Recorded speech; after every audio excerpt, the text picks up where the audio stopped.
Nicole Yala and Diego Bandido. Ang kwento. Mula sa mahiwagang burnay. Mula sa mahiwagang burnay.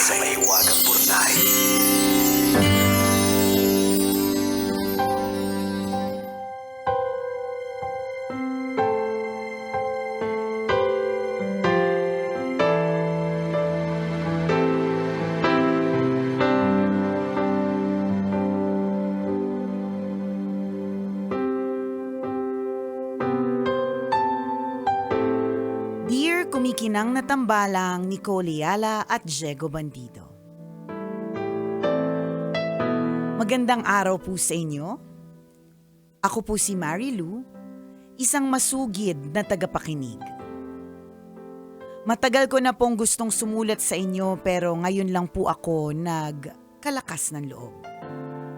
Matagal ko na pong kinikimkim ito sa puso at isip ko. At sana po ay gumaan ang pakiramdam ko pagkatapos kong ibahagi sa inyo. Ganito po kasi. Solong anak po ako. Sa loob ng maraming taon, kasama ko po sa bahay ang nanay ko. 86 years old na ang nanay, bedridden, at may demensya. Tuwing weekdays, may caregiver po kaming kasama dahil kailangan kong pumasok sa trabaho. Pero kapag weekends, ako na po ang nag-aalaga sa kanya para makapagpahinga naman yung caregiver. Ako po yung nagpapaligo, nagpapalit ng diaper, nagpapakain, at nagbabantay buong magdamag. Hindi ako pwedeng sumama sa lakad ng mga kaibigan o mag-relax sa labas. Hindi nga po ako makapag-boyfriend. Yung buong buhay ko umikot sa nanay ko.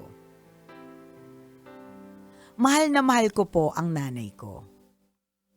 Wala naman pong duda doon. Pero aaminin ko po na sobrang hirap. Hindi lang mahirap physically.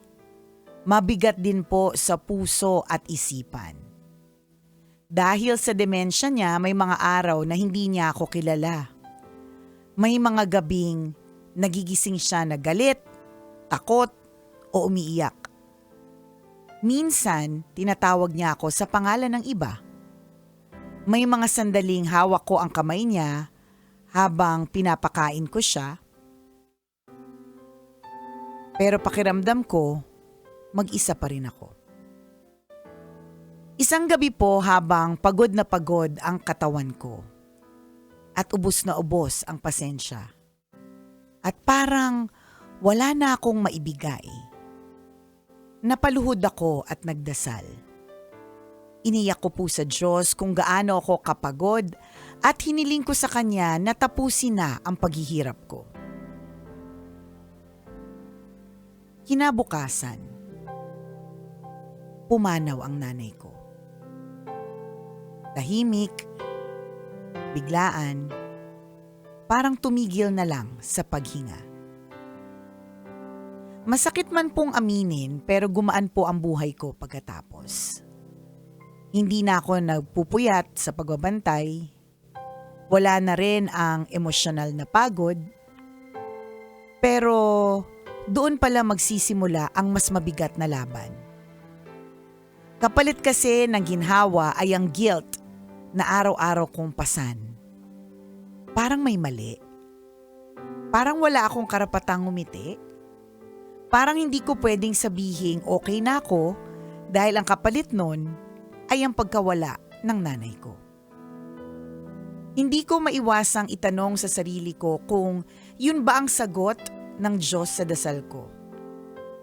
Mahal ko ang nanay ko pero napagod ako. Yung pagod na yon ang ikinahihiya ko ngayon. Tambalang kumikinang, paano ko po ba mapapatawad ang sarili ko? Gusto ko pong maging masaya, pero papaano ko po gagawin?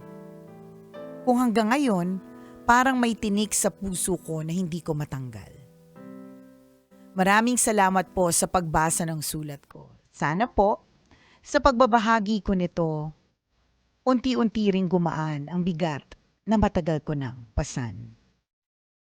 Ang inyong kumikinang na tagapakinig, Marilu.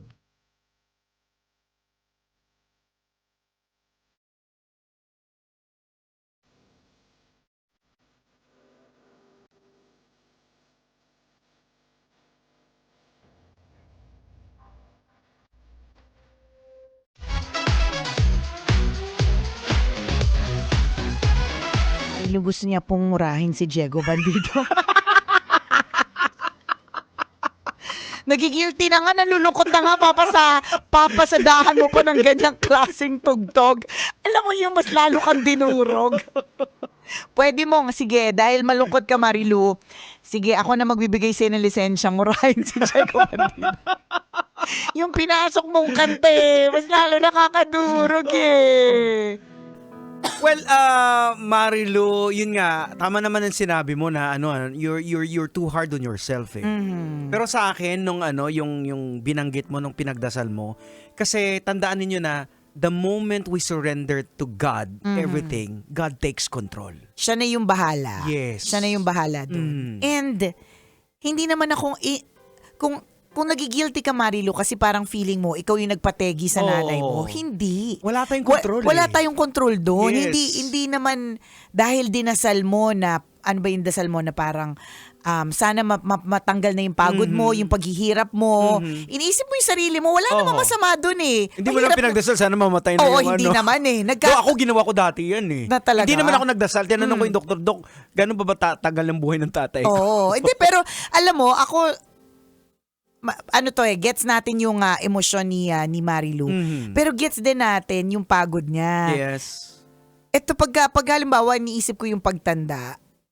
Kaya noon ayokong tumanda eh. Kasi ayoko talagang dumating yung sa point na yung pagpapasapasahan ako.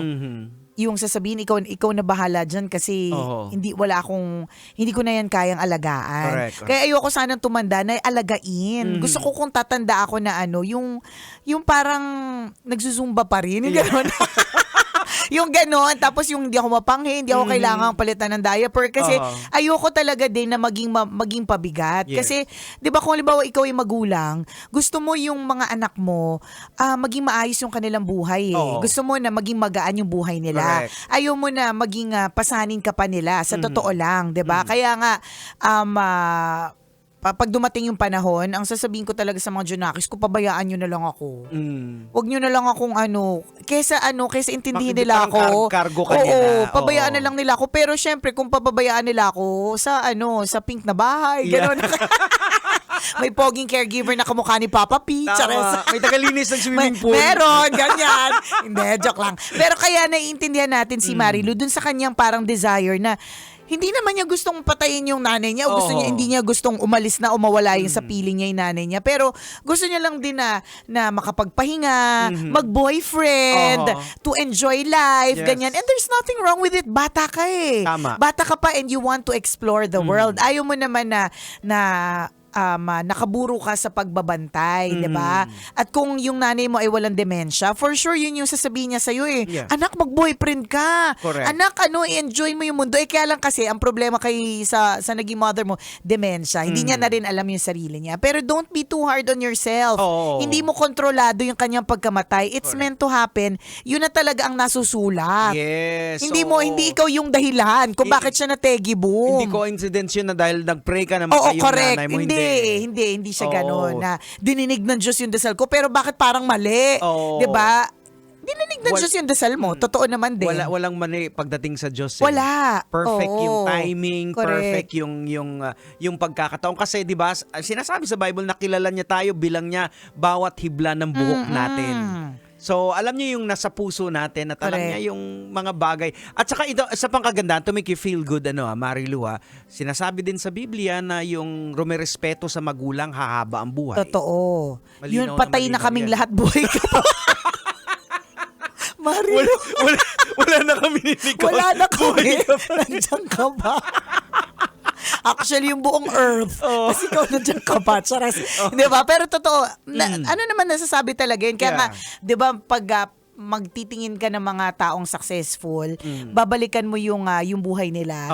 Naging very respectful at mapagmahal sila sa kanilang mga magulang. Meron talaga nga kaakibat na na blessings kapag ka ikaw ay mapagmahal sa magulang at ikaw yon. Siguro kaya nagigilty jeg si Marilu kasi parang, di ba sinabi niya na ba't ganon, parang gumaan yung buhay ko, parang naging mas maayos. Kasi wala ka na binabantayan. Yun lang naman yung natural talaga doon. Don't be too hard on yourself. Hindi siguro yung tanong mo kung dapat ba ako maging masaya. Oo naman. Yes, kung ang nanay mo ay nabubuhay, yan ang kanyang only intention na ang gusto niya ay maging masaya ka, maging maayos ka. 'Di ba? So, wag kang maging too hard on yourself. Your mother, kaya siguro yung mga magulang o kaya tayong mga matatanda, no, kapag ka nagkakasakit yung mga anak natin, sinasabi natin na tayo na lang, wag nang sila. Kasi natatandaan ko to na nagkasakit yung anak ko yung lola ni Princess, yung mama ko. Ang dasal niya talaga, syempre, 'di ba, pag nagdadasal tayo, hindi naman na mapagdesisyon Ang sinasabi, ang dasal niya talaga sa Diyos noon, Lord, ako na lang kunin mo. Wag wag si Princess kasi si Princess bata lang. Ang sinasabi natin kasi pag matanda na kasi, we have lived a full life. Kahit papaano ang dami na natin na experience. Correct. Yung mga bata hindi pa. Bigyan natin sila ng chance to explore life, habaan yung kanilang buhay para makapag-enjoy, umiyak, tumawa, makipaghalikan, kung ano man, 'di ba? Gusto natin yung ganun. Kaya I'm sure yung nanay mo ganun din. Kung mabibigyan ng chance na masabi niya yung nararamdaman niya, gusto niya maging happy ka. Gusto niya mahaba yung buhay mo. Gusto niya i-enjoy mo at maging masaya ka at wag nang magkaroon ng bigat sa puso mo. Ayan. And again, tandaan mo at the moment na sinurrender mo kay Lord sa Panginoon na ikaw na bahala, then God takes control. So, Correct. yung nararamdaman mo na happiness, it's a blessing actually. Hindi Correct. siya dapat maging guilty pakiramdam ka. mo, guilty ka. Pero kasi ganun talaga Yun naman talaga ang natural. Ba't gumaan ang lahat? Kasi wala ka nang binabantayan. Hindi ka na stock during weekends na walang buhay. May buhay ka na ulit. Umiikot na ulit yung mundo. Ayan. At saka, walang tandaan mo, masama Marilo, doon. wala sa mga kamay natin yung control ng buhay natin. At maging sa buhay ng nanay mo. In fact, you can be proud of na hindi mo iniwan yung nanay mo kasi maraming mga sitwasyon na ganyan na inabando na. Yung mga nakikita natin sa kalsada na naglalakad, asaan ang mga magulang yan? Wala. Di ba? Ikaw, nandun ka hanggang sa huli ng kanyang sandali ng nanay. So walang pagsisisi. So wag ka nang mag-guilty. Wag ka nang mag-guilty. Hindi ikaw ang dahilan. Hindi ka Diyos para naging dahilan ng kamatayan ng nanay mo. It's really just meant to be. At saludo kami sa'yo dahil hindi ka bumitaw. Kasi yung iba talaga ng ganyan, hindi siya madali yung hindi ka kilala ng magulang Correct, mo. totoo. Na pinapagalitan ka pa. Oo, totoo yan. Na minsan masisigawan, masisipa, physically, masasaktan. Oo. 'Di ba? May mga ganun. Nakakaubos ng pasensya kasi ako Correct. na-experience ko rin din sa tatay ko rin din yan So nakakaubos ng pasensya pero kumbaga nilaban mo hanggang dulo. Yan, oo. Yun naman And good job yan. Correct. Yan. At saka yung mag-hire ng caregiver, hindi siya mura ha. Yes, oo. Hindi siya mura. So dun sa mga days na hindi ka makapagbantay at merong caregiver, yung nagtatrabaho ka para mabayaran yung caregiver, it's also a big sacrifice on your part. So wala nang pagkukulang. Isipin mo na lang din talaga, at least may wala nang problema sa langit, 'di ba? Ganun lang Tama. 'yun, 'di ba? Wala nang problema sa langit, wala na siyang iniisip. Correct. Perfect na yung kanyang buhay sa kabilang buhay, 'di ba? At ikaw naman, it's time to live your life. Yan, And it's okay. It's okay, It's Marilu. okay. Yun lang yung gusto naming sabihin, 'di ba? Hindi kami pala desisyon pero tingin namin it's okay to live your life. Basta ako yun yung lagi kong iniisip dito sa kwento mo na kung yung nanay mo nabubuhay at wala siyang demensya, gusto niya masaya ka. Kumbaga, sa ngayon na wala na yung nanay mo, kahit wala siya, MYMP. Make your mama proud. Oh, diba? Kung naabutan nyo ang kasikatan ng MYMP, malamang may gout ka na. Diba? Ang pakahusay niyang MYMP. Ayan, oh. Diba? Ganun yun. It's okay, Marilu. Ayan, It's okay to Marilu. cry. It's okay to Yeah. feel guilty kasi nararamdaman mo naman talaga. Hindi naman namin maalis sa'yo yan. Pero lagyan mo ng lagyan mo ng timeline. Oo. Tsaka tandaan mo yung Tulungan mo rin sarili Oo, mo. perspective ng isang nanay, gusto niya maging masaya ang Yun anak lang yun. niya. Yun lang yun Ayan, talaga. oo. Wala na siyang ibang intensyon kundi maging masaya ka. Siguro kung sabihin natin kung ang isang ina na ganon, mas tutuusin mo na lang na, Lord, kunin mo na ako para hindi na mahirapan ng anak ko. Ganon siguro ang magiging prayer ng isang nanay. Kasi nakikita niya rin na nahihirapan ng anak. Yes. May mga posibilidad na ganyan. Correct. Kaya Marilu, don't be too hard on yourself. Okay lang yan, ha? Ayan. O siya mga kabisyo, ito pa rin po ang tambalang kumikinang. Ako po si Diego Bandido. At ako po si Nicole Yala. Kailangan pa bang i-memorize yan? Basic!